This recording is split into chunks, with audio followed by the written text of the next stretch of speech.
Brilliance Audio presents the abridged recording of A Rose for Her Grave by Anne Rule, performed by Laural Merlington. The names of some individuals have been changed. Bluebeard, La Barbe Bleue, the story of the wife killer of fairy tales and folklore, has been part of the world's popular culture since 1697.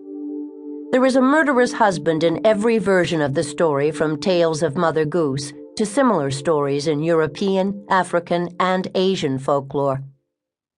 The essentials of the oft-told horror tale are the locked, forbidden room, the wife's curiosity, and her 11th-hour rescue. Bluebeard is such an antiquated story that it seems strange that it might be played out in real life in the 1980s and 1990s. Down through the centuries, the most popular version has a cruel husband who leaves his bride with the keys to all the rooms in his home, but forbids her to open one room. The disobedient wife cannot resist the temptation to see what is in the room denied her.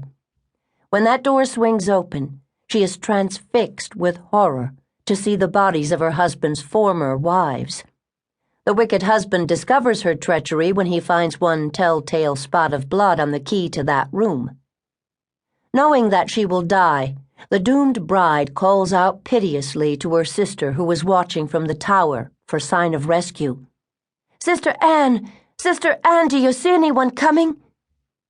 In fiction, the frightened bride is rescued just in time.